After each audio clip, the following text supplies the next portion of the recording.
This is me, Dick Strawbridge, my wife Angel, and our 2 children in our glorious French chateau. We haven't ever regretted what we've done. It is so worth it. We moved here 3 years ago to follow our dream of living life in our very own castle. Oh my God!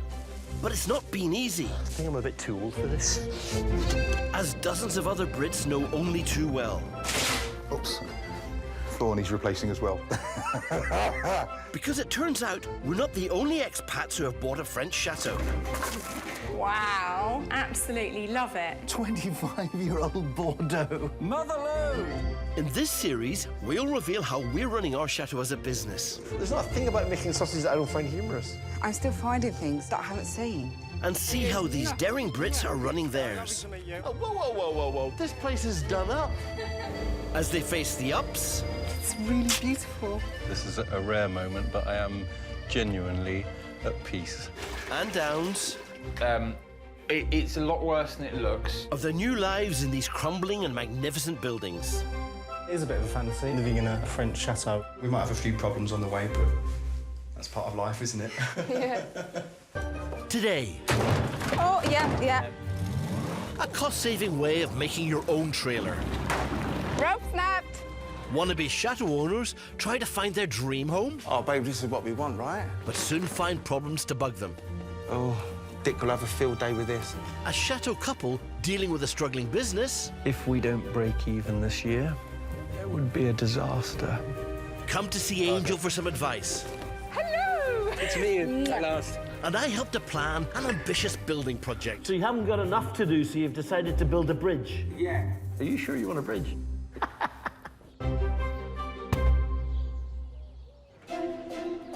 British artist Johnny and television producer Ashley are at the very beginning of their chateau adventure.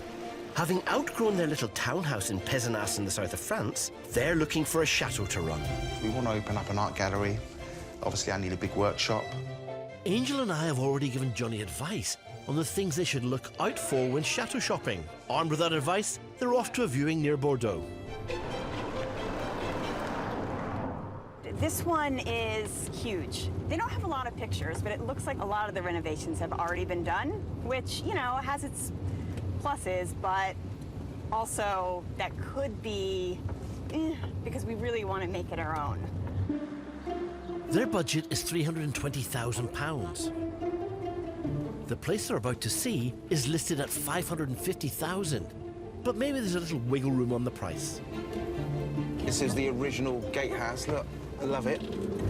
This is going to have killer views. Yeah.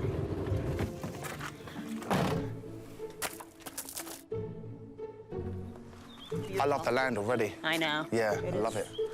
Hold on a second. What? Look at the sunflowers. Imagine sitting on those chairs looking at the sunflowers all day. Nice. It's got 13 bedrooms, 9 bathrooms, a pool, and sits on 8 acres of land. Today, Johnny and Ashley are getting a personal tour from the owner. Hi. Hi. Nice to meet you. I'm Ashley. You. Johnny. Hi. Like to follow me? Englishman Tom bought the chateau when it was in ruins nearly 20 years ago. Wow, that's incredible. I was young enough and naive enough to take it on.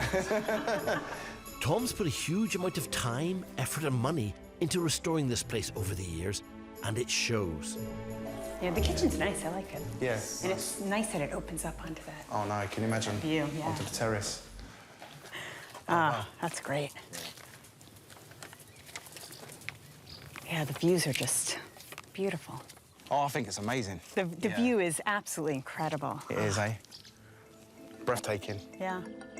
The location's a winner, but Johnny needs to take our advice on board and start asking some tough questions. I see this here. Is there a little story behind that one? That's just a little bit of woodworm, yeah. Okay. Termites are the ones you've got to be careful for. Yeah. Spot on, mate. You were listening. Just remind me again, how many boilers? 7 or 8. Okay. Yeah, so it's well serviced then. Yeah. The hot water never runs out. Well, that's a huge plus point. The house has been looked after that way when it comes to heating, boilers. Very, very good. We're happy. Well done, Johnny. You're doing me proud. So you can see here in the attic, there's been a new roof, Okay. whole roof on. Oh, awesome. So the whole thing is brand new. Yeah. Oh, that's great. A leaky roof on a chateau can cost anywhere upwards of £100,000. So one that's been newly refurbished like this is a real find. This place seems to be ticking an awful lot of boxes. You can't get more French than this. No, that's true, babe. Sunflowers, spires, steeples. It's just so quiet. So peaceful. It's really nice. But there's something nagging at Ashley. Tom, we have a question for you. Are there any outbuildings? No, because I guess what happened was there would have been originally. I'm assuming that when they put the 2 towers on, they demolished the outbuildings and used the stone. Well, that makes sense. Yeah. Upcycling, right? Exactly. Yeah. Before we even use the term. Yeah. The lack of extra space for Johnny's workshop and art gallery is a real blow. I think it's a stunning property. I think the views are amazing, but I think the fact that it doesn't have outbuildings is just a deal breaker. We're just going to move forward, just keep rolling until we do find that one that we really connect with. We want to find our chateau, and we will find it. 100% we're going to find this chateau. Now that's what I call positive thinking. Next appointment. Good man, Johnny. Oh, come on, baby. Just over 200 miles north in the Pays de la Loire region of France sits the beautiful Chateau de Jalin. This is the home of British couple Michael and Jonathan. 5 years ago, they became bored with their lives and jobs as a buyer and a social housing manager in London. Michael and I had got as far as we could with our careers. I could predict what every day was going to be like, and I thought, I don't want to be doing this for another 10 years. I'd always said if I had to move anywhere to live abroad, it would either be New Zealand or France. New Zealand's too far, France is on the doorstep. We love the French people, we love the French way of life. Bonjour. I like croissants and red wine. So they bought this place and converted it, with the help of investors, into 15 holiday apartments and a location for weddings and special events. The investors are hugely important to us, as is the bank. The key focus of the chateau is going to be for weddings because we need to pay all the bills that come with owning a place like this. But after hosting just 3 weddings last year, their first year in business, it's make or break this summer. Just to break even this year, we would need 13 weddings. If we don't break even this year, it would be a disaster. Angel and I also host weddings, so she's invited Jonathan and Michael over to discuss ways of making their weddings more profitable. Oh, wow. Wow, that's a chateau. If I was going to draw one, that's what it'd look like. Lord. Oh, my goodness. Wow. It's even got a coat of arms above the door. It's a chateau and a half, isn't it? Hello! Hello, sorry. Good to meet you at last. Angel. Oh, Michael. Hello, I'm Jonathan. Hi, Jonathan. Nice to meet you. And you too. You Welcome. too. This is our chateau, our home. Love it, love it. Now, I know that you're doing weddings. Yes. OK. Now, I want to sit down with you and start looking through some of your figures. But one of the things was your floristry bill. Yes. OK. Now, me and Dick are tight, but I do get a lot of stuff from the garden. Do you want to go and pick some Love stuff? to. Yeah. Fab. Good place OK, to start. follow me, follow me. So I wouldn't see anything in here of potential for me at the moment, but... Well, I would here, I see lovely ivy. Ivy, yeah. Yeah. And... We normally chuck all that away. We had it growing up the chateau all over the place, and we see it as the enemy now. So every piece of ivy we see is off and straight into the bonfire. But instead of putting it on the bonfire, you can be a bit creative with it. Ivy, you know something? You buy fake ivy by the metre. It's ridiculously expensive. Do you fancy having a go at getting some out? Yeah, Give you no, my brave I've gloves. not a problem with that. Start up here and just get your fingers under the top of it, see, and then wiggle pull it down. Yeah. Right, fabulous. So how much do you spend on flowers for a wedding? We had one the other day for £3,500. Wow, that's a lot. I'm just far too cheap. In fairness, they're using proper bona fide flowers, and we're using weeds out of a meadow. So there is a difference, isn't there? No? It looks like Angel might struggle convincing Jonathan of her money-saving tips. I am so fine with you being a little bit sceptical at the moment because I feel like I want to... It's giving me a challenge to convince you. The 17th century Chateau has 30 rooms and its very own chapel. Husband and wife, Philip and Angelina Bailey-Smith, are renting it as a wedding and events venue. It's a test run before they decide whether or not to buy their own place. Renting before we buying was a brilliant idea. It just gave us the opportunity to experience without the heavy financial input if it didn't go well. In just 8 weeks, they host their very first paid booking, a 50th wedding anniversary in the Chateau grounds here in the Pays de la Loire. Oh my God, the sheer scale and size of it. A lot of things to do. I'm kind of running out of time. Clearing the 6-acre grounds isn't their only problem. The chateau is surrounded by a moat, and after a recent storm, a tree has fallen into it. The view as you come up the drive is blocked. Phil's planning on taking out his trusty Cornish boat and chainsawing the tree into pieces. I haven't used this boat since it was in St Ives Harbour, 2005. Might go in the water and completely sink. I have no idea. Must remember to put the bungs back in.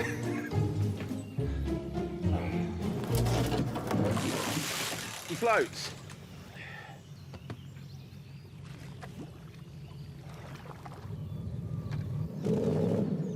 Phil's little boat's floating nicely. Unfortunately, his trailer's stuck in the mud. Now it gets really worrisome, shall we say. I might have to get Angelina to help me, but I'd rather she didn't see the mess I've made. Luckily, he's also got a van to rescue the truck and trailer, if he can get it through the tiny gap. And we are clear. It is worth it in the end, despite the fact it might not look it quite often. All right, we're moving. Success. And I don't have to tell Angelina that that wasn't as easy as I'm going to tell her it was. Phil's learning that when running a chateau, it never rains, it pours. Angelina, come get out of the rain in the chapel. Coming. Problem with here is if you think it's going to take a day, it'll take 3. There's always something that stops you here, be it time or now the weather. It certainly sometimes feels like someone's trying to give you a sign. Have some faith, Phil, have some faith. Back at our place, Chateau de la Motte-Husson, Angel's giving some advice to chateau owners Michael and Jonathan, who are facing a make-or-break year for their wedding business. Though they don't seem convinced when it comes to her flower tips. In fairness, they're using weeds out of a meadow, so... I don't think wildflowers for weddings totally work on their own. I mix it up. And I buy a selection of bulk flowers and I mix it in with all of this stuff that they're selling in the forest. They're selling weeds in the florist. Our flower bill for a typical wedding is about 300 euros, way cheaper than Jonathan and Michael's 3,500. I am so fine with you being a little bit sceptical at the moment because I feel like I want to... It's giving me a challenge to convince you. So you don't rule it out yet. No, Just right. stay with me, stay with me. I'm going to be my challenge If we can sell these weeds for 2 or 3 thousand, a couple of thousand, they're well worth it. This is our orangery. Welcome. Cool. I think we're going to start by just dressing some teapots with some flowers. Go for it. So how many weddings have you got in your books this year? 8 this year. 8. That's brilliant. That's the same as us, by the way. And that was on purpose because that's a manageable number. And are you making a profit with that? We're not making a profit at the moment. I think to break even, we need to be around the 10 to 12 mark. To make a good, healthy profit, we think we need to be about 18. That's 18 weddings a year. We're making money on every wedding. Right. But we need to do a lot more turnover. They need to put on more weddings or make more money per wedding, preferably both. Have you got all of your own tables and all of that kind of stuff? We had the brides who come to us say things like, oh, one lot will want round tables, one lot will want rectangular tables, one lot will want a whole string. This is what works for us. Some get married in the woods, some get married in the garden, some get married in the chateau chapel. They all want to sleep in different places, they all want breakfasts at different times. From my perspective, you're offering too much. Maybe we're wrong then, because we just keep thinking people want the choice. They do. And everyone's going to want something different, but if you don't give them a choice, they'll be exactly the same happiness. I'm telling you. If they offered a simpler package with less options, we're convinced they would spend less money and make more profit. And they could save thousands on the flower bill, if they've got the skills. I feel like you're really enjoying this, Michael. Are you enjoying it, Jonathan? You having a nice time? It's not my forte, I have to say. Would you leave these? I can sense that energy. So, who's the best florist, Michael or Jonathan? He is the most competitive person on the planet. And right. You get the prize because... Wait a second, Jonathan. You get the prize because this is most similar to my style. It's a bit wide. I love the form of it. But you get the most creative award because... I'm glad you were lost for words. I'm actually quite pleased with it. So I think... Oh, go and take a picture of him. That's sitting on the table on its own, away from all that clutter there. I think... Look at that. That's the teapot grown... and the colours. Look, I got the thing that... No, It's so arty. You are so arty, Jonathan. It's great. So, has my angel won them over with her charming flowery teapots? It's a joy, actually, to look at that. Look at it. Look at that. Just look at that. It's got personality, hasn't it? Would you do it again? Would we do this in the chateau? Yeah. I actually quite like that. I think we've done really well. These were good money-saving tips, but in order to really increase their revenue, they have to get more bookings. Well, should we go and have a drink and a bit of lunch? Now you're talking. Now you're talking my language. Let's hope they do. Celebrate. Well done. Just 30 minutes from us, at Chateau, the sun is out and rookie Chateau managers Phil and Angelina Bailey-Smith are finishing off clearing up debris from the winter storms. For obvious safety reasons, ideally you'd hire professionals for this. Sometimes you start a job, you end up doing it for days on end, which is quite sort of daunting and demotivating, but once you've gone through it, it's beautiful. I got it. It's been 4 days of back-breaking work, but they're not out of the woods yet. Ready? To dispose of the timber, they're going to need something much bigger than what they've got to hand. Need a decent-sized trailer, but it's quite expensive, €3,500. Not spending €3,500 just to move some stuff. I'm just going to destroy a caravan instead. After picking up a caravan for free, Phil's going to have a crack at reverse engineering. What I require is the chassis. Easy way of doing this. Plywood side, let's hit it off the wood base. Then we can lift it off, OK? Oh, yeah. A little bit worried, but I'm sure it'll be all fine. You didn't get your hat. I don't need a hat. Nothing to damage. I agree. Oi. This is for every single time I've been delayed in traffic. Oh. There you go, see? See it's coming off that way? Yes. Oh, yeah, I certainly do. That was quick. Although lifting it off may take a little longer. Yeah, it's quite heavy. I've got a better idea. What? Where's the rope? In engineering terms, Phil is going to apply Newton's third law of motion, using force, tension, and friction. In layman's terms... I'm going to rip it off with a car. All right, I'll just open the window. Oh. Air conditioning is standard. It's very forceful. Almost all chateau jobs require the key skill of being resourceful. Phil's becoming a master. You don't have to be rich to have a place like this, but you have to think of ways to do it quicker with a tool that doesn't cost you a vast amount of money, and that's how you'll get by in a place like this. We're on. I'm quite excited. Right, stand back. All right. See what happens. Ready? Yes, go.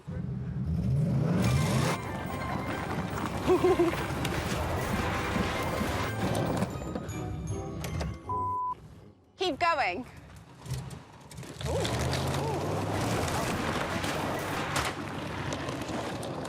Rope snapped. If we try to lift the front now... We? Would you like a sledgehammer again? No, I'd like to be stronger. It hasn't gone according to plan. Yay! Well done! Oh, it looks awesome. Well, that was simple. Look at that. If you peel away all of the mess, what you get to, this is the steel chassis of the caravan. I might celebrate getting this far, €3,500 for a trailer, or an afternoon's work destroying something to help us do another job quicker. I admire Phil's optimism, but there's still a long way to go before we can call this thing a trailer. In the southwest of France, artist Johnny and partner Ashley are back on the hunt for their dream chateau. The last place they saw didn't have the outbuilding space that Johnny needed for his workshop, so it's on to the next one. Well, the sat-nav's telling me it's just up here, babe. Oh, wait. Oh, I think that's it. That's it, right? I think it is. Oh, wow. First impressions? It's huge. Overgrown. Wow. Wow. This is Chateau de Lomenie. Oh, how nice is this? Look. It's on the market for just under £530,000, £210,000 over their budget. Here we are, baby. And it's only got 4 bedrooms. Bonjour. Bonjour. Bonjour, madame. I'm Hervé Guillot, Agence Mercure. Ashley? Je suis Ashley. How are you? But it does come with more than 12 acres of land and several large outbuildings. I think it's awesome. I really love it. I mean, it's different to what we've looked at before. Yeah. And like the last place they saw, it's also got a brand new roof. Shall we look at the castle first? Castle. Okay. Okay. Come. Voilà, ici. Oh, wow. Beautiful. Yeah. Look at this. Mosaic floor. Ah, beautiful. Wow, stunning. Bibliothèque. Oh, the library, oui. Oui. This is what I love, this kind of detail. And these are staying? Oui. Oui? Oui, oui. Oui, oui. Beautiful. They're barely through the door when Johnny's eagle eyes spot something wrong with the living room parquet floor. So this is crazy, baby. I mean, it's just been shot to pieces. And all this is hardwood. And I can see one of the buggers here, look. Oh, is it? Oh. There he is. These are the dreaded termites I warned him about that live in the south. They feed on cellulose, and one of their favourite places to find it is in the dead wood used to build houses or make furniture. Apparently, there's almost, you can draw a line through France where north of this line, i.e. where Dick and Angel live, they have woodworm. The further south you go, apparently, we get termites here, and it's a big, big problem. This entire hardwood floor would need to be ripped out and replaced. Although this is a pain in the butt, all these places we know, they all need work. They all do. There's no getting away from it, you know, for the budget we've got. But downstairs in the basement, there's even more termite damage. Oh, Dick will have a field day with this. Look at that. Crumbling. Could this end Johnny and Ashley's dream? Damn, look at it. At Chateau in northern France, Phil Bailey-Smith's grinding ahead with his homemade trailer. Just want to go and buy everything you need rather than making it. But a similar sized trailer to go and buy is €3,500. All Phil needs to do is to put a base and some sides on it, and he'll be able to clear the storm-damaged tree from the grounds. But there's a problem. I want to eliminate flex the front before we put the frame on the top. If it's not straight, it'll never tow correctly. Like a true engineer, Phil is planning his project with a blueprint, using a felt tip pen and a paper napkin. I'm so proud. Because I don't like planning too much. On the right is current. On the left is some strengthening bits I have to put in and the finished product. With their first ever paid booking just weeks away, Angelina's job is to get the feel of the chateau just right. Guest Dan and Chris will be staying here. However, when you come in to stay in a chateau, you don't expect to sleep on a great big pallet bed made completely out of pallets. So I got a bed to replace it. It's curved, it's split at the front, lots of detail. It's a lot more French chateau-y look to it. Angelina's got her work cut out. Decades ago, the chateau was converted into a hotel, and the owners didn't quite share her passion for authenticity. Chateaus, over the years, they've all been done to somebody else's needs. So you do need to put in the work into it to make it pretty. Perfect. That was easy. While Angelina creates the chateau room of her dreams, outside Phil's having a nightmare, trying to fix the supporting struts to the trailer. It's not getting enough. Well done there. His electric welder just isn't powerful enough to bond it to the chassis. Time for plan B. Drill holes and bolt it together. Which actually probably should have been the plan and should have been plan A. I'd hurry up if I were you, fella. Angelina's nearly finished. And the wood pile's getting bigger. I'm on my last one, but the screw has been de-threaded, so I've got nothing to catch him with. And I need Phil doing his magic. Unfortunately, Phil's got his own problems. Drill bit snaps. When things aren't going your way, you sometimes wonder if it's going to be worth it. But she's doing a sterling job on her own. Put the rubber over the screw. Hopefully that will provide a grip. Ah, yes! Finally! I'm so pleased. Hey, Han. How are you getting on? Good. How's it going? It's not going according to the original napkin plan. I have confidence in you. There are many hours of my life spent in this, and lots where I wish I'd just bought a trailer. At Chateau de Gelaine, it's a big day for owners Jonathan and Michael. Where are they? I think they just put it up. Superb. Today, they're expecting an American couple who are looking for the perfect location for their wedding. If they can persuade them to book the chateau, it'll be a massive step towards making their business profitable. The American market for destination weddings has to be one of the biggest in the world.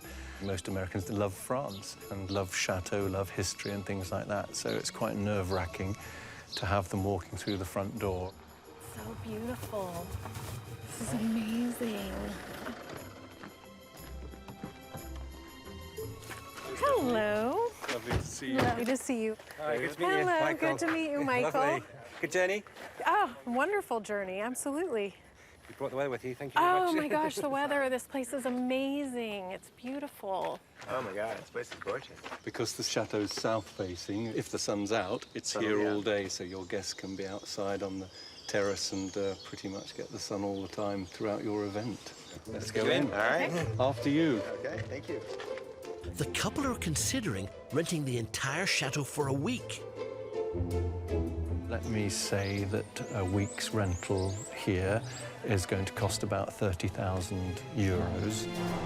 That's about £25,000. This could be a lifesaver for Jonathan and Michael's struggling business, so they're doing all they can to impress these Americans. This is the main entrance hall which we would use if it was inclement outside, and you could have your, what the French call a van d'honneur in here, which is really nice place to have it. And your guests will get this image right from the front door, right the way through to the pool when the pool covers off, and the trees in the background will be full of green. You'll just get this great big blanket of green at the back there. We've got circulating air. We can change the air in here 8 times an hour, so nobody's falling asleep during your speeches. And this is the chapel. Oh, wow. This is so cool. Love it, stunning. So dancing in here is great because Yes, yes. there's nobody above you. Yes. To be disturbed by the noise if it goes on to the early hours. It will. It's a little bit like being an estate agent. You show people around, but they never like to insult you about your house. There must be many house owners out there who think, oh, yes, they loved it, loved it. They said they thought the kitchen was wonderful, and they thought, oh, they loved the light in here. And then as soon as they get out, they say, well, I wouldn't buy that dump if you paid me. And so you can never believe what people say when they come round. Fortunately, Jonathan has a secret weapon. We are very lucky to have Janet, who's our wedding planner, and she's now working her magic. She's got 12 years' experience of this sort of thing. This will be, if we get it, the 32nd wedding that she will have done. So she knows her stuff, and we're very fortunate. So come on, Janet, do it. Do it for me, do it for us, do it for the chateau. Shall we go back in and have a look at the dining room? Sure. Yeah, absolutely. I just hope that the answer's a big yes, and it will all help us to stay here and not pack our bags and go back to the UK and start working 9 to 5 again.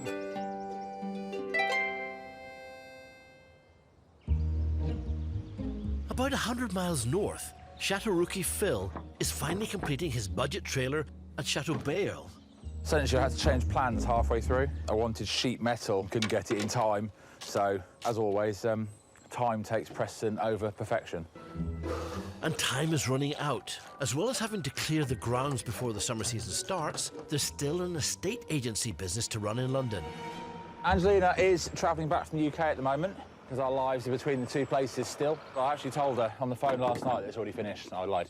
My friends say, oh, you live in the chateau life. But the reality is Angelina's going to have done 12 hours on the ferry, 2.5-hour drive from the ferry to here, and the second she gets here, I'm going to make her clear up with me. Hello. Look at that. You okay? Welcome home. Ah, it looks great. I love it. Hang on. You just jump in and break it, why don't you? Way too excited. No. The trailer may have passed the jumping up and down test, but can it survive a fully laden trip to the skip? Don't be Speedy Gonzales I'm in case it falls out. This is our driveway, it's fine. Luckily, the skip isn't far away, in case it does fall apart. If it falls apart on the way to the skip, I'm just dragging it to the skip and leaving it there. It looks sturdy, to be fair. I think you did a really, really good job. Oh, that was shaking. I'm impressed. This once beaten-up caravan has saved them over £2,500. Although Phil's now twigged how he could have been even more efficient. Now that's what I needed to make. I don't know. He makes one trailer and he's already thinking about branching out. Back in the south of France, Johnny and Ashley have been viewing a chateau to buy, and they discovered it's got termites. It is what it is. And that's the beauty of these places. You never, ever know what you're going to find, good or bad. It's not the best news, but they still have the rest of the chateau to see, and there's some things to be happy about. It looks like this has been rewired at some point, which is a thumbs up for Johnny. Yeah. So I think that'll make Dick happy. Yeah, I'll get a pat on the back from him, I think. I might have to send him an email. Say we had a new roof, we got electricity done.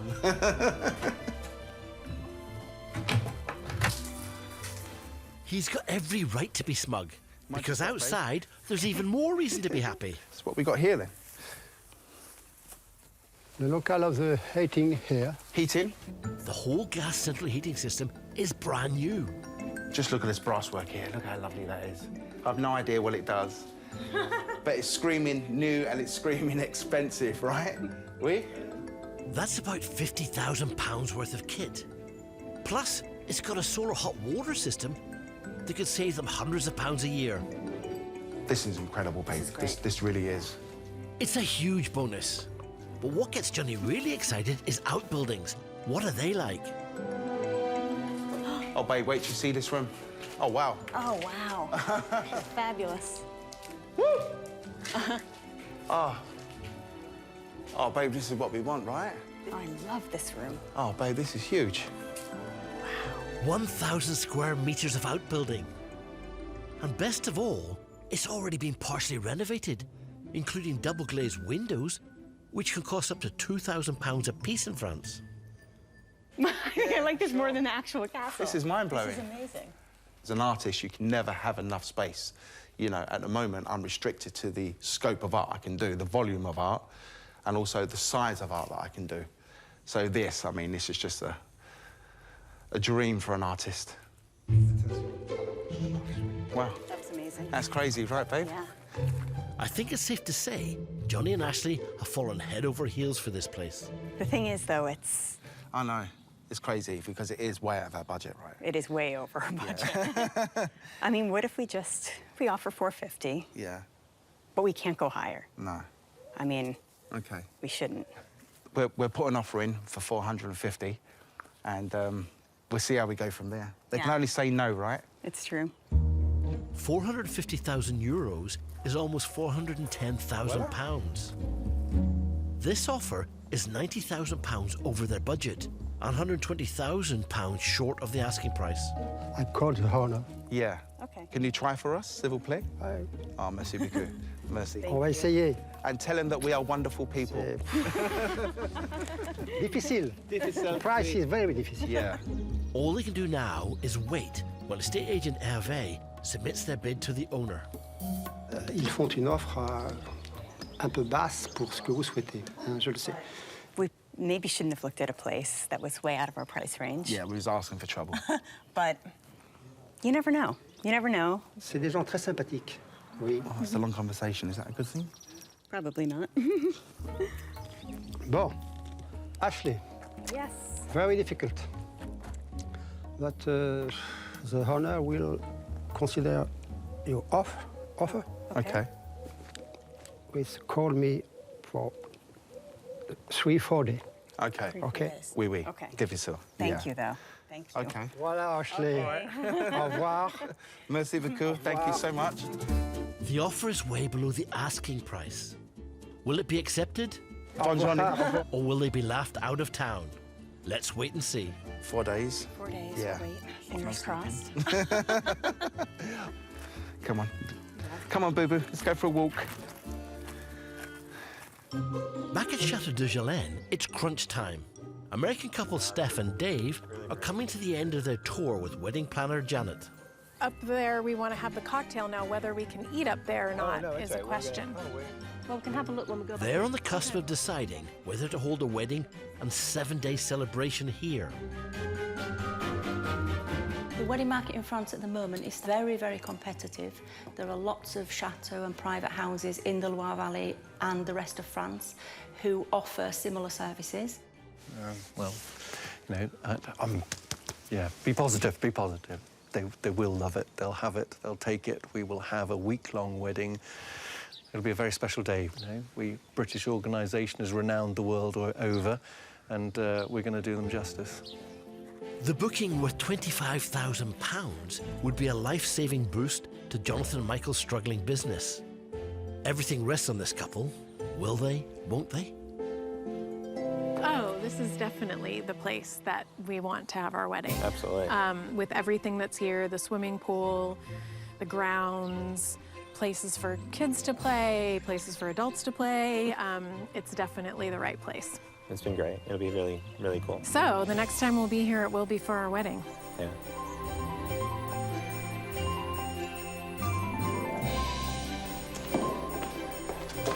They just said yes, they're going to take it.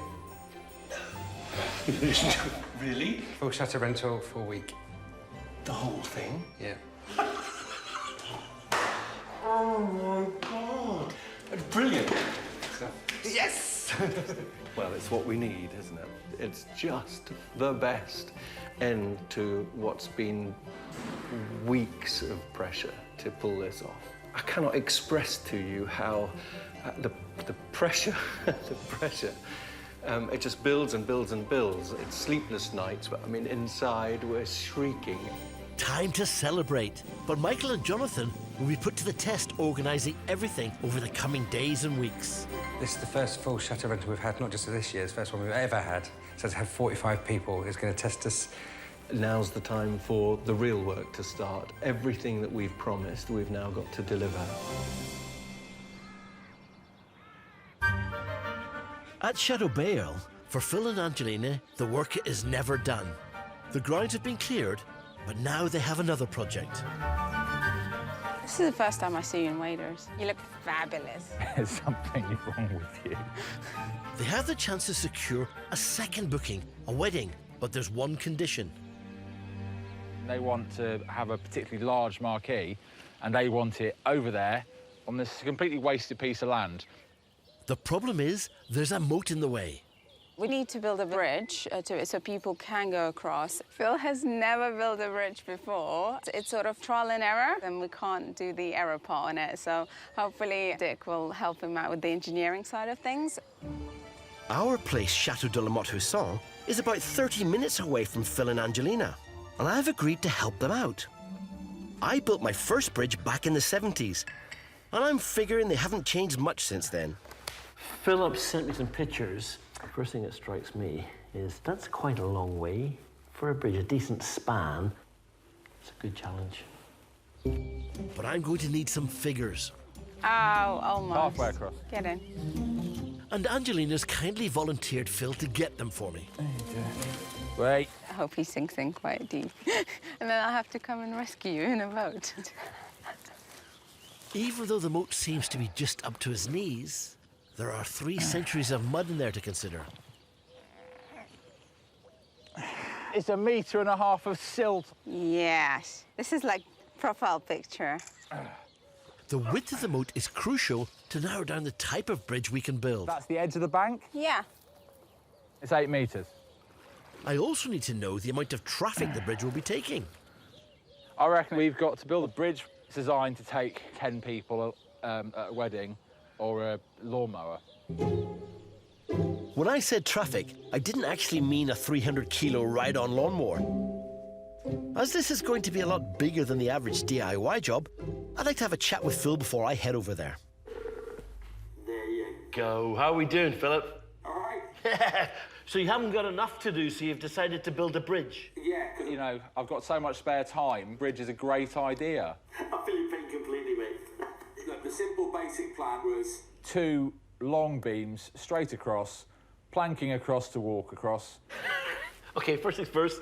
So there's a bridge coming towards you now, yeah? Yeah. And if people are actually all leaning on one side, yes. that twist in the bridge, that's going to be an issue. The other thing is, if you all march in step, you go bum, bum, left, right, you get simple harmonic motion. I don't know if you've seen some of the big bridges where the wind has caused it to rock. Yeah. And it rocks itself to pieces. Yeah. Very impressive, but very dodgy. Are you sure you want a bridge? With that amount of weight, I think it's better if we just make 2 smaller bridges resting on an island in the middle. Have you ever heard of a clapper bridge? No. Clappers from an old Saxon for stepping stones. Put something in the middle. Give yourself an island. One half meets in the middle, other half meets in the middle. That means you've got a 4-meter expanse. And actually, it helps me. I've got all the granite from the dry stone walls. No extra cost. It makes your life easier. I'd go to one of the big DIY shop for getting the necessary netting. This isn't chicken wire, this is the big netting. That would just hold the stones and sink straight in. I gotta tell you, I'm a bit jealous. Let me know when you're ready and I'll come and play. Cheers. Catch you later, matey. Brilliant. It was just him going across there to cut the grass easy. When it comes down to guests and lots of people, gotta over-engineer it so that foundation in the middle is safer. I'm looking forward to going and seeing him. In the meantime, Phil and Angelina need to search the chateau grounds for as much free stuff as they can find. That's good, isn't it? There's lots of it. That's for like fences. Yeah. I want it to be. I want it to be solid on its own, right? Yeah. Oh! What? This. Look. Look. What's this? It's an old wheelbarrow. It's such an awesome piece. I think we should resurrect that. I'm building a bridge, and now you want me to rebuild a wheelbarrow. At some point, that'll be lovely. Thank you. It looks like they'll have to cough up the cash for the cage, but there is free granite. Problem is, it's 200 meters away from the moat. Underneath all this bramble. Oh my God, there's so much of it. How much will we need? Like, how big will the box be? About 5 tons. I figured. Ah! This isn't as simple as I thought. It's just I don't have any idea how I can get it to the other side. If it's any help, I know where there's an old wheelbarrow.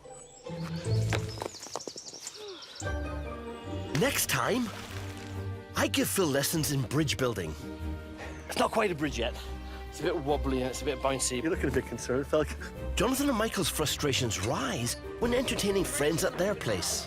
Rachel wants to have a bit of breakfast. You can't keep everybody else waiting. And Johnny and Ashley discover some of the quirks of looking for your dream chateau. Does he stay with the house?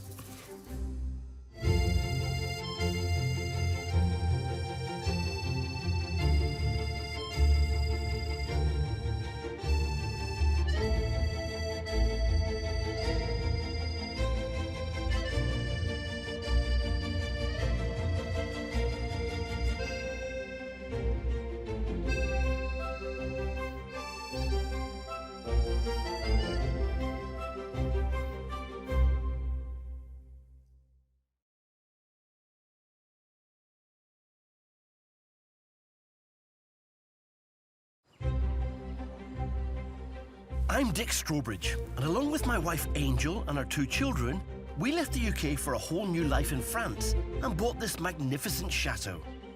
We haven't ever regretted what we've done. It is so worth it. We've gradually been making it into our home as well as running it as a business. That's a long way up. But it turns out we're not alone, as dozens of Brits are doing exactly the same thing. Sometimes you have to pinch yourself to think, I own that.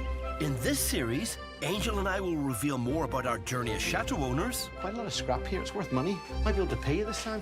And guide these daring Brits where we can. It's a solid old bridge, matey. As they renovate. This is looking good. I'm quite happy with this. Repair. I've never done this before, so it should be all right. And struggle to transform these buildings into their homes and businesses. Go, go, go, go, go, go, go, go. Absolutely magnificent. This is the glamorous chateau life that everyone thinks I need. Trying to avoid getting my face near the toilets. This is not the way to make money. But however hard the going gets, these plucky Brits can always say they're kings and queens of their very own castles. Cheers. Chin chin.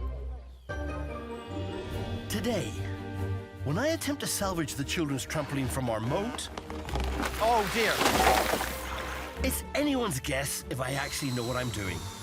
At this stage, I'm not 100% sure what's going to happen, but with a bit of luck, it'll be in the dark, so nobody will know. With the roof in desperate need of repair... It's pretty grim. Every time it rains, I have to come out with the buckets. One couple hold an event to bring in some much-needed cash. 55 plus 30. What did you say, 75? Just write this down. But it's easier said than done. Oops. Trying not to panic now. One chateau owner struggles to face a big day of work. Stephanie, oh, come on, darling. You must get up. But soon gets into the swing of it. It's not every day we have a digger to play with. Right, ready. It's hard to be gentle with a digger. And after a couple come to our place to talk about their struggling business... Come on in, come on in. Wow, I can't get over this place. Amazing, man. They leave with their heads full of ideas. I can really see this being a sort of turning point, you know? So inspiring. We've got so many things we could do.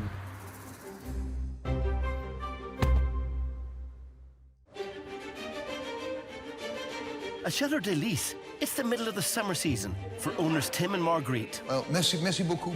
They run this place as a B&B, but they hardly break even and desperately need to bring in more income.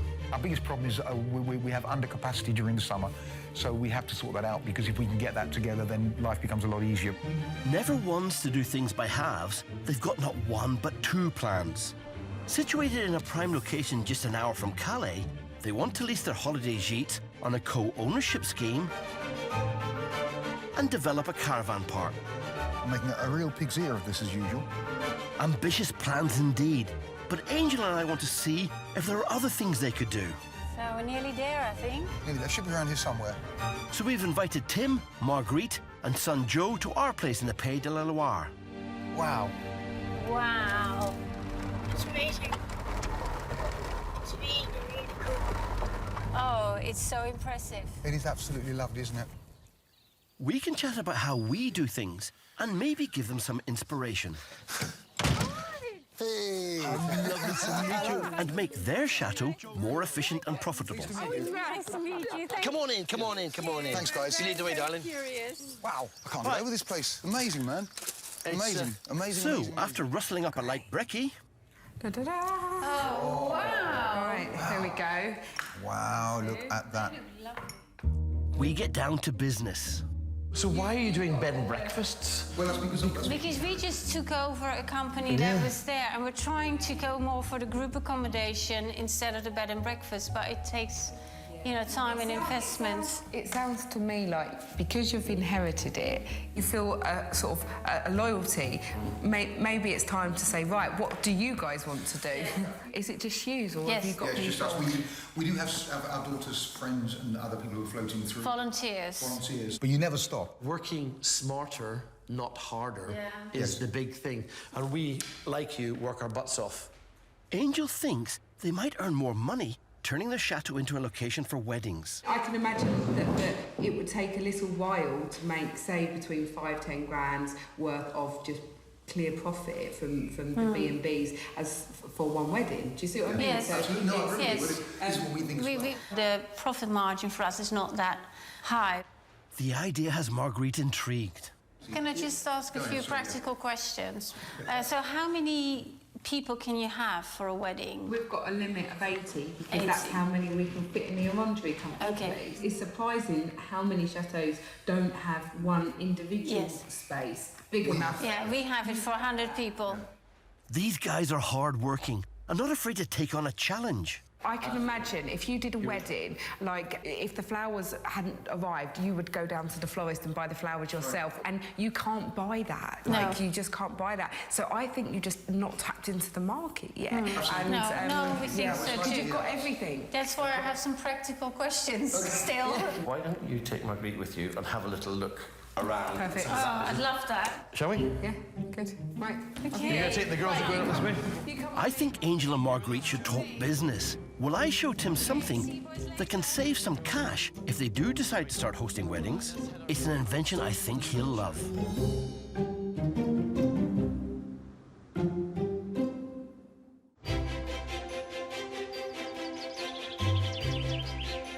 About 540 miles south of ours is Chateau Fairytale, a 16th century medieval castle overlooking a small village in the south of France. Never tire of the views here.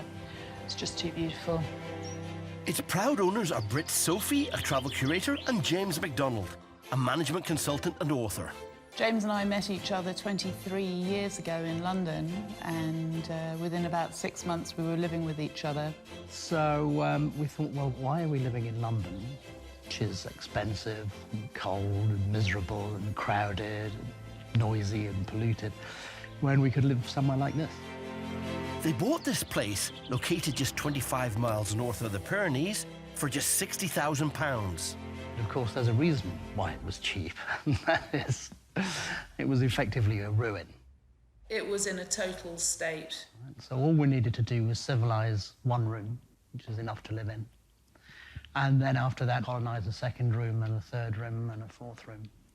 And that's exactly what we did. And in fact, that's still what we're doing. We're kind of halfway through colonising the rooms. James and Sophie's dream is to restore their 30-room home back to its 16th century heyday. It's a very beautiful, special place. It's never been really, really renovated. So it's kept a lot of its beautiful features unspoiled. They haven't been hidden and broken up. What remains of the chateau today is essentially one large building and the vestiges of two wings, one on the east and one on the west. But in the 20 years they've been here, the restoration is only half finished, and unfortunately, they've run out of money. It's extremely expensive. It's financial suicide.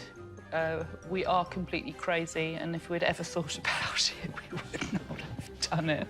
We've spent an enormous amount of money on it, and it's not going to be possible that we fund the rest of it to completion.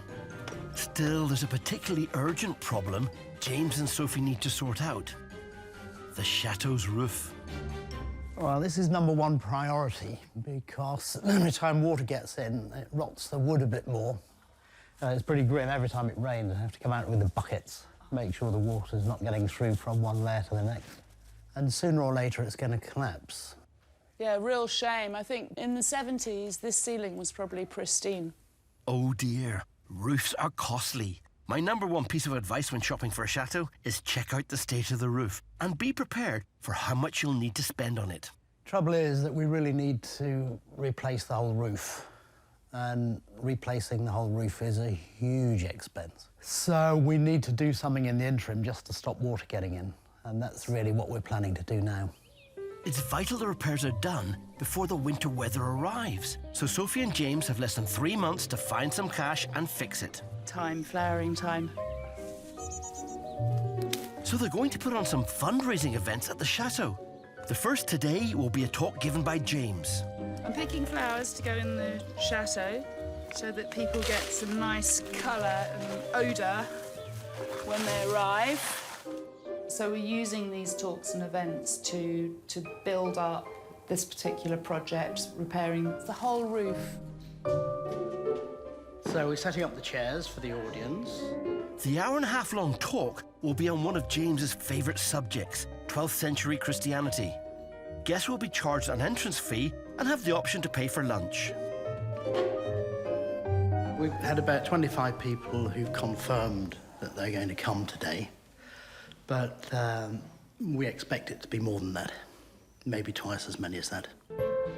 James and Sophie have stationed volunteer helper David outside to greet their guests. The talk is scheduled to start at 10. It's 10:15. No one's arrived.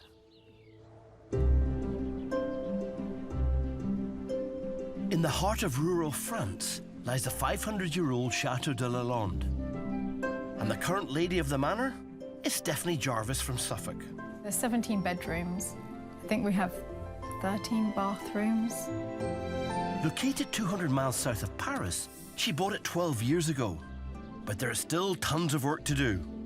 I just imagine all the rooms finished. That's my real dream. Everything beautiful, really lovely furniture. It's really never ending. The reason it's taking so long is simple, as Stephanie's mum, Isabel, who stays here from time to time, can explain. We can't afford the work. It is so expensive. There are always things to be done. Things need replacing, and we haven't got the money. Simple as that. Stephanie already runs musical workshops and hires out some of the rooms as a B&B to bring in cash. But it's not enough. So after a successful trial, she's putting on her first singles event in 4 weeks' time. I'm really hoping that we can make some money with this because the chateau's got to find constant new ways to pay for itself. When the guests first arrive, she wants to lay on a relaxed picnic on the lawn in front of the 19th century chapel. But she wants a circle of romantic rose bushes to surround it.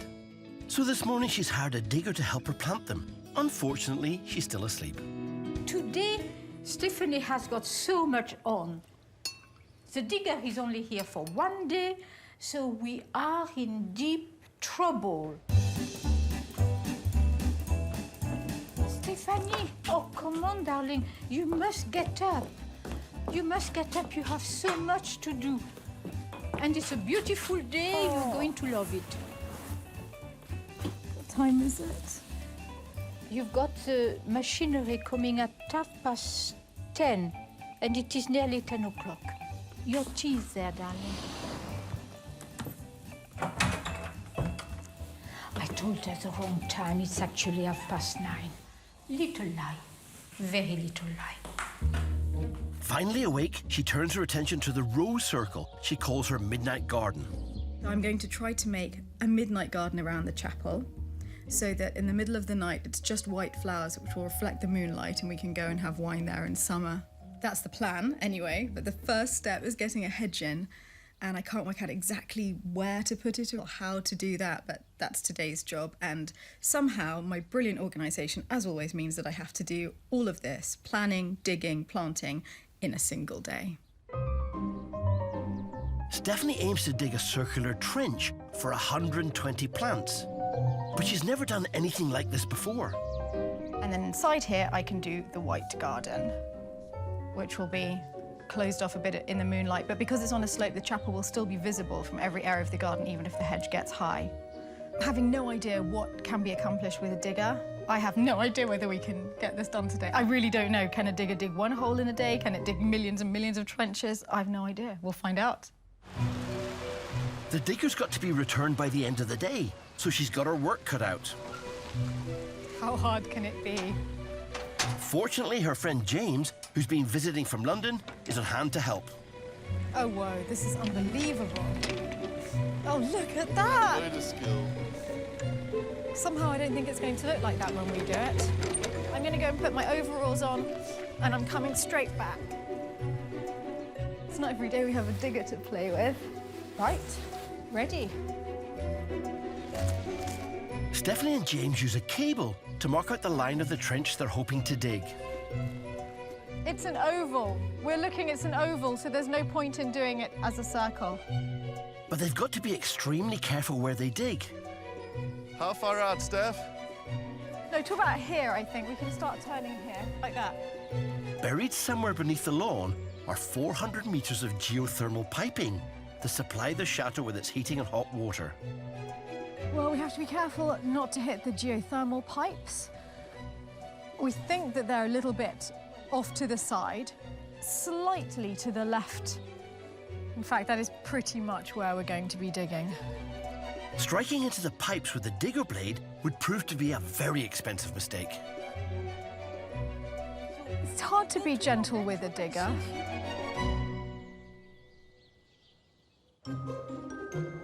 Back at mine at Angel's place in the Pays de la Loire, we're helping fellow chateau owners Tim and Marguerite with some business ideas.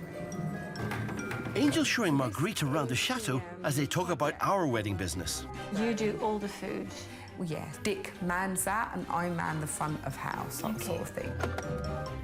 Meanwhile, I've taken Tim and his son Joe outside to show them my pride and joy. This is an old heating oil container that we found in one of the buildings. It's an old heating oil container, and it's been turned into our pig roaster. Wow. I love this bit of kit. It's a cheap and easy way to roast a pig, and our guests love it too. I did a spit roast last weekend, actually, on this for one of the pigs for a wedding, and I put wood in it at 9 o'clock in the morning. Yes. Put the pig in at about 10. Right. And it burnt for the 6 hours it took to cook it without adding any more wood. You're not turning it all the time? No. Maybe once every 20 minutes. We've only got the wheel on the end, so you can see the little sort of reflector on it. Yeah. What happens is at 12 o'clock, on the hour it's at the top, then it's at the quarter past, then half past, the quarter past, and sort of 3 or 4 times an hour we come up and we move it on, and we can always tell when it was last turned because there's an indicator on it. On the wheel, €1 in a charity shop. Yeah, it's a lovely system. It's very, very simple. I love it. I think it's a brilliant idea. Well, it has to be said, the man's a bit of a genius when it comes to this sort of stuff. It's amazing, isn't it? It's so inspiring. Excellent thing. Wow, great. In the chateau, hopefully Marguerite's feeling inspired with a tour of our wedding suites. So this is a botanical suite, and it's 1 bathroom, 2 bedrooms. Compared to Marguerite's 5 B&B rooms and 2 gîtes, we offer just 3 suites for the bride and groom and close guests. The rest of the wedding party stay in the nearby town. So this is the second room, and you know, it's quite simple in its form, but... Yeah, very nice. The bedroom. Our plan was to focus on pampering fewer guests so they have a more decadent stay. Does the price depend on how many people are there in the party? Yes, absolutely. So when we say package, it's not a package because every wedding is different. On average, a Friday evening drinks, then it would be the main day of the wedding, and then something afterwards, like a brunchy thing, around £20,000. But that's a real ballpark figure. We could probably charge more, if I'm honest with you, because actually I know that is what you pay in the UK And now for they're one getting day. With the rooms that Tim and Marguerite have, they could easily offer a similar package. So this is the honeymoon suite. Oh, it's lovely. Here's the bathroom. Oh, Take a very seat, nice. madame. Oh, it is fantastic. Oh, and the bubbles next to it. Man, my life doesn't get better than this, Angel. I think I have to get married again, actually. I hope that, you know, your visit has been sort of worthwhile for you coming. Oh, definitely. It's really inspiring. So it's really nice to see what you do. You've got to make money and you've got to enjoy it. If you do work and you don't enjoy it, it's not worth the money, is it? No, I totally agree with that. You have to love what you do. I think Angel and I have really given Marguerite and Tim some food for thought. Here they are. Yeah. Hello. Wow, picking flowers for me. Thank you, sweetie. So, how did you guys get on? Lots of talking. Oh, yeah, lots of talking. Yeah, well, that was great. I really enjoyed it. I had a wonderful, wonderful time. Bye, guys. Drive carefully. Bye-bye. Tim and Marguerite leave with plenty to think about. That was great, wasn't it? So inspiring. I Brilliant. really have got, you know, a whole new idea of how I would like to set up the company and the changes I would like to make. We've got so many things we could do, you know, that, yeah, it's quite inspiring. Yeah. I can really see this being a sort of turning point, you know?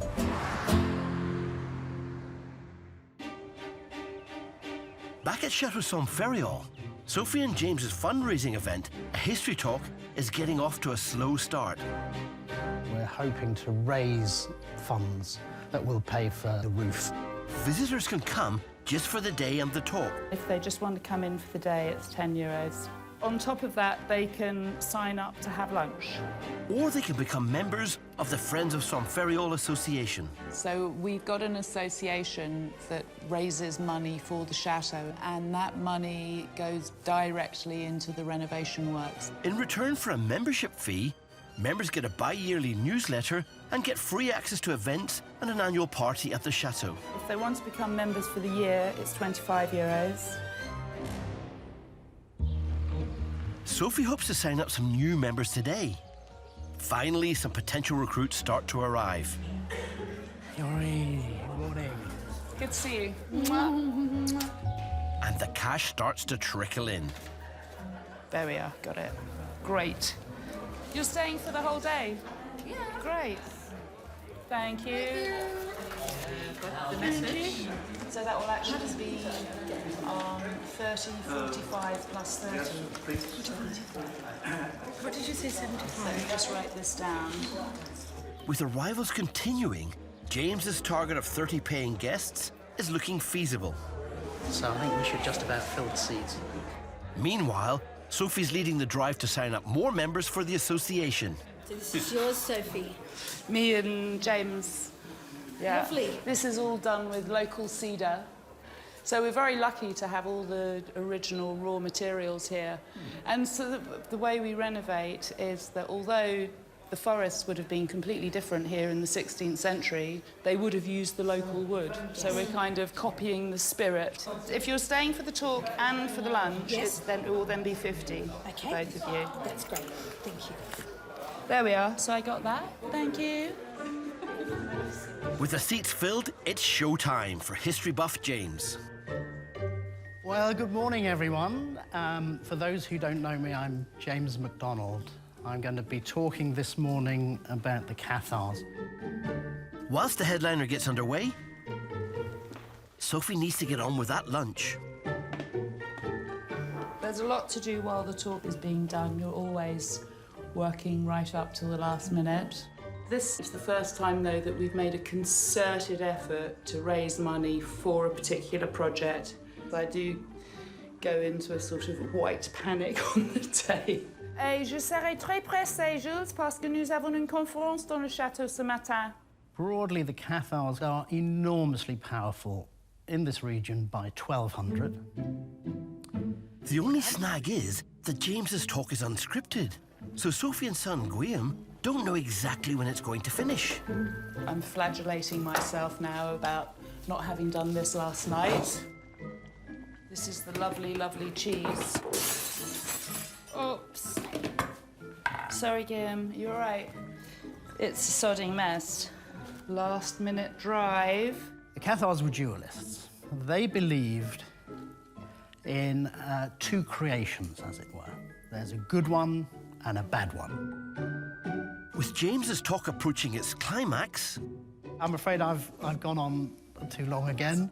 Sophie's worried she's not going to be ready. Trying not to panic now.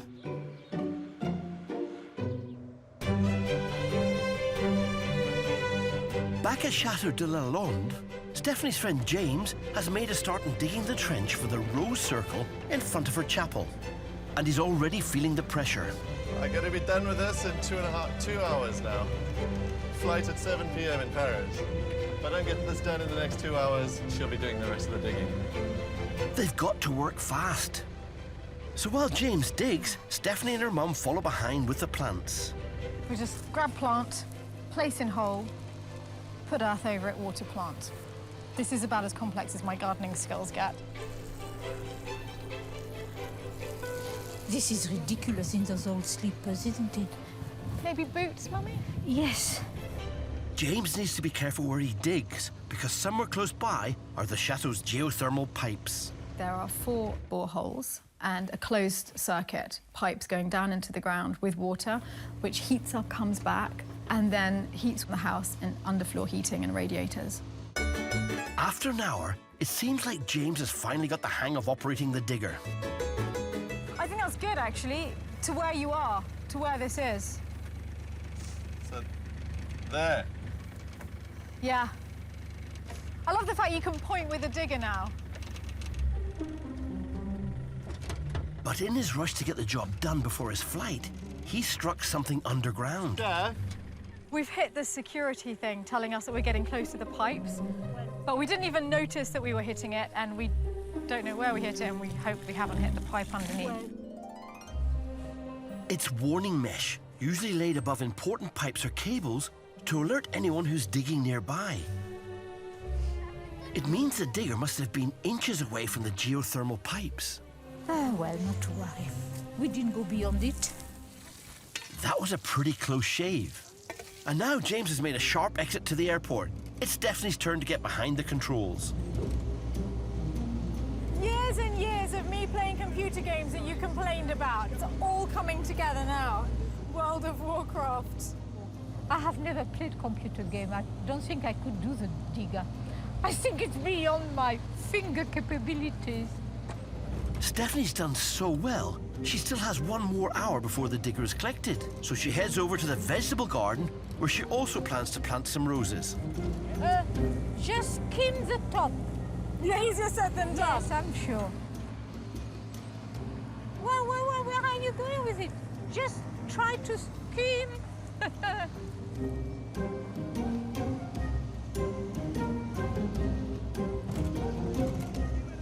It would be interesting to see what a professional would make of that job.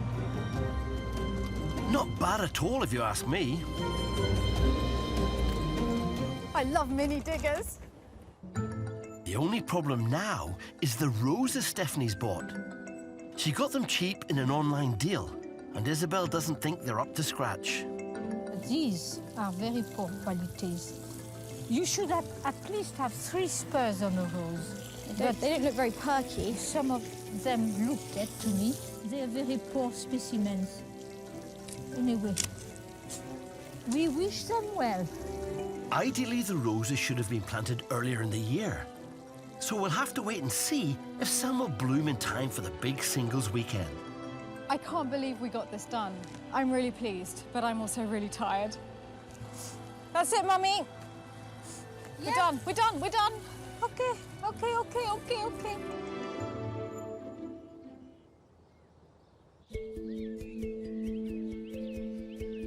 320 miles away, at Chateau Fairytale, Sophie's rushing to get lunch for 30 on the table before James's historical lecture ends.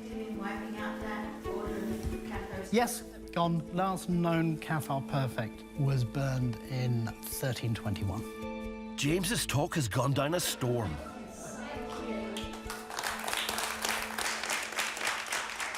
We just heard the clapping, so they'll be out any second. Oh, wow. There we are. Sophie's got lunch served in the nick of time, and James is earning rave reviews. I thought the talk was marvellous. I thought it put the whole lot of the Cathar history in perspective.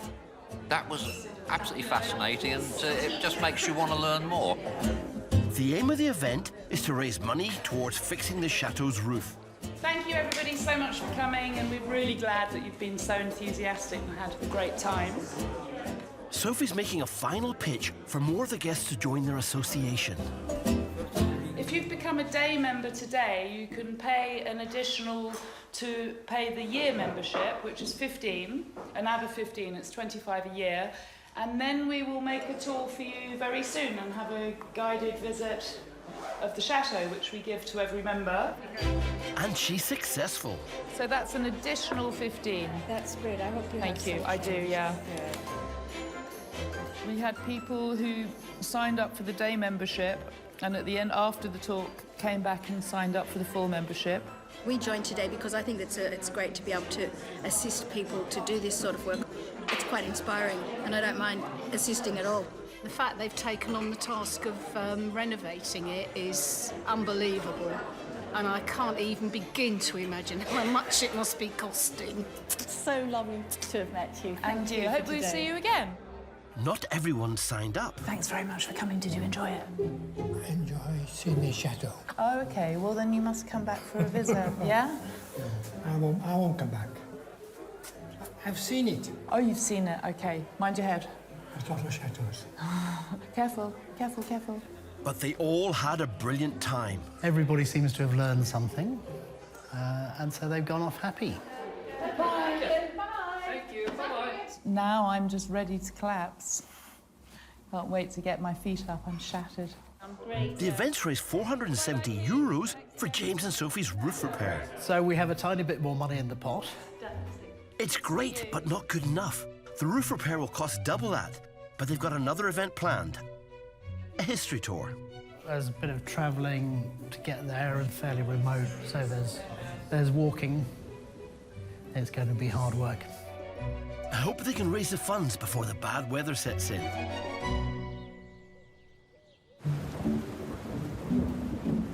Trying to renovate, maintain or run your chateau as a business in France is guaranteed at some point to fall foul of the weather. And during the winter months, weather-related problems increase. At our place in the Pays de la Loire, a winter storm blew the children's trampoline into the moat, and before I had a chance to fish it out, it froze over. The moat's been frozen for 2 weeks now. The ice is getting thicker. It's ridiculous. It gives me the opportunity to attach some ropes to it, so when it defrosts, I should be able to lift the trampoline out of the moat. That's the theory.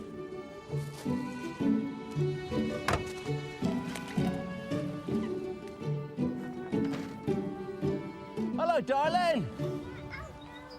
You gonna help Daddy get it out? It's a bit heavy for me. Yeah. Who should go onto the moat and tie onto the trampoline, Mummy or Daddy? Daddy. Me, not Mummy, are you sure? Right. Luckily, it's just a step over onto the trampoline. I won't risk stepping on the ice. That's dangerous, children. Dorothy, I need Mummy to get me the green rope. Do you want me to chuck these to you? Yeah, hold on. I feel a bit under pressure here. The plan is to attach the rope to 4 points on the trampoline and via a pulley to the tow bar in my car. Whoa! I feel like we want one of those game shows, so I'm just chucking different challenges at you. You're getting good at this, aren't you? Ah! This bit here, this side of this one. Are you having fun, Dodie? No. No. Oh. Right, we're going a bit deeper here, which is probably not a good sign. The ship is sinking. Careful, Daddy. Daddy's brave, isn't he? Yay, back on dry land. When it defrosts, that's the important part. Yeah, we'll be able to lift it up, but we have to swing it up and over to here. We get our trampoline back. Otherwise, my name will be Dirt with Arthur. Hopefully it won't be too hard to get it out once the ice has melted. We'll just grab the rope and bits and pieces and bring them over here. It's 2 weeks since I attached the ropes to the children's trampoline after it was blown into the moat. The ice has thawed, and today, with the help of my mate Johnny, we're going to pull it out, hopefully. Just drop it down there. All right. When it was frozen, you'd have loved it, because it was sort of yay thick. It was good. So it held you? Cheeky Right, yes, it held me. It did crack, actually. Did it? We have got 4 connections, 4 different points on there. They take about a ton each. They should be strong enough. So I'm thinking if we make an A-frame, we'll see if we can get the A-frame to lift. So instead of just dragging it sideways, it's lifting it up as well. We're just bouncing ideas around. No? Bouncing ideas. Don't start. I will slap you. Come on! That's a good joke. I'm not sure Johnny's taking this as seriously as he should. We're talking meticulous planning and engineering here. I have here, in the moat, our trampoline. To get it out, I've attached some ropes to it. But if I was to just pull it over this direction, I'd trash it on the bank. Consequently, it needs to be lifted up in the air. I'm going to put an A-frame. And it's only an A-frame, it's a little A-shaped piece of wood. Here, yeah, with little braces in the middle of it. And a pulley. That goes there like that. Okay. I'm going to attach a rope to the straps I've attached. It's going to come from here, and it's going to go down. And over on this side, it's going to be attached to the tow hook of the car. Come on! If I get this right, it'll be lifted up as it comes up. This is where the trampoline will end up, because this will now be moved up to this position. What could possibly go wrong? So let's put the theory into practice. First, we need to pull the A-frame up, which in turn lifts the trampoline up. Right, go to the van. Go to the van, Johnny. Okay. Go to the van. Right. Let's go forward, Johnny. Forward, slowly. Forward, slowly. Forward. Forward. Forward. Forward. Stop! Success! Now we need to pull the trampoline in with the other rope through the pulley. Get the brakes on, Johnny. Right. What we want is another car. But as I try to fix the rope to another vehicle, Oh, dear. I accidentally drop it. That's a bummer. What a numpty. Back in Picardy, it's been 3 weeks since Tim and Marguerite visited Angel and I, and there's change afoot. They've made some bold decisions about their business. Big and Angel was their idea, wasn't it? They said we should do this. They gave us the push. Yeah. So we've decided to totally change the way that we do things. Up until now, for the last 4 years when we've been here, we've always had, in a way, 3 separate companies. We do the rooms, we do the self-catering units, and we do other parties, and that costs a lot of energy. And in a way, after talking to Angel, I realized it would be better to just try and focus on one thing, to do the weddings, or to specialize in the weddings. And the idea is to offer a full package, but it will be totally customized. They've certainly got a great venue here. Anything is possible. We've got the outside space, we've got the indoor space, so if people have this image of how they want it to look, to try and create that for them, I'm really, really looking forward to that. Absolutely, yeah. As long as they've got their business head screwed on and watch the pennies, there's every chance it will be a great success. From an economic point of view, I mean, this is ideal for us because in one weekend, we can do as much money then as we could do probably in 2 weekends we're doing at the moment, and it's a lot more fun. But they're not making a totally clean break. I think what's going to happen is there's going to be some sort of transition period where we carry on with our business as is, and we can incorporate weddings whenever we've got 3 days. And they still hope to lease their gîtes on the co-ownership scheme. There is a chance, of course. There could be this symbiosis where the weddings, people come and they have their wedding and they get this like emotional attachment to the place, and they might want to buy a bit of it. I mean, why not? It's a great thing to do. I mean, there is reason for cautious optimism. Anything's possible, although they are saying goodbye to the caravan park. Because we are going to focus on the weddings and setting that totally up means that the whole plan that we had of changing this bit of our forest into a caravan park has totally gone out of the window. Although we're still doing up the caravan, we're actually just doing it for us now. Yeah, and we'll let friends stay in it and stuff, you know. Yeah, and we'll be using it ourselves, and we're just very happy with it. Yeah, it's going to be great, to be honest. A little hideaway in the woods, isn't it, I guess? Yeah. Sounds like they've got it all figured out. And in the week since they've been to our place, they've wasted no time. Got, I think, 6 weddings on the books at the moment. Good work, guys. So today, Tim is making a start on getting the place fit for a bride and groom. And he has an idea for the remains of a large tree that was damaged in a storm a while back. My mate, he suggested to me that we could use this as a wedding seat. And actually, he's onto something there, you know, a bit of ivy. There's not much work to do here. You could just, you've got a nice little bower to sort of sit underneath, and you've got the chateau in the background. That would be a great photo moment, would it not? And I've just got to convince my wife of that. It is absolutely gorgeous in the summer. There's all these red flowers come out, and it's 3 branches, and I'm going to try and cut away 2 of them and leave one to grow up, and I hope it's going to survive.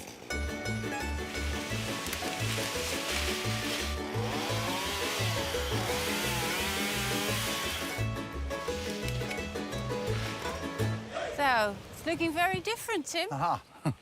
Yeah, what do you think? It's not a tree anymore, let's face it. I quite like it.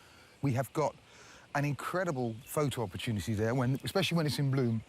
Because it is a lovely thing. That would look lovely. Yeah. I do have to say... And if I was getting married and I sat on that tree with the shadow in the background, that would be a great wedding photo. Yeah.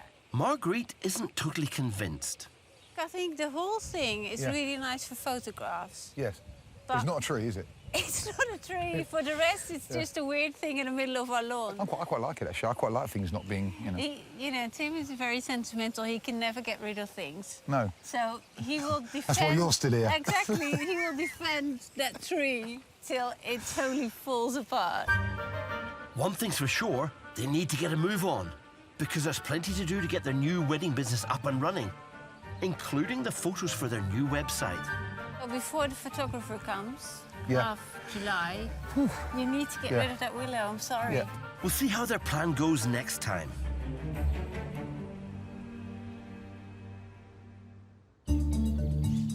About 200 miles southwest of Tim and Marguerite, at our place, we're repairing the A-frame after it collapsed while we were trying to recover the trampoline. It fell quite hard. One of the bits of wood cracked. I can't let the children down, though. I've got to get this out today whilst Johnny's here to help. So we're doing a splint. When that's splinted up, we've got it almost right. We've got it so it comes out of the moat. We just haven't got it out of the moat completely. So to do that, we are going for a 2-car system. The van's going to, when we get it upright, the van is then going to be used to bring the A-frame up. I'm then going to put my car with a tow hook to put onto the rope pulling the pulley. And between the 2 of us, at this stage, I'm not 100% sure what's going to happen. But with a bit of luck, it'll be in the dark, so nobody will know. Come back. OK, let's try that. Pull it this way. OK, good. Drive. Drive. Right, keep going forward. Forward. Forward. Steady, steady, steady. Forward. Stop. OK, Johnny, you're the anchor. Hello, family. Let's see what happens.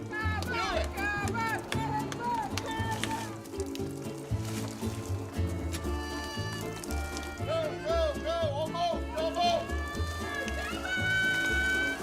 Almost, Nicky.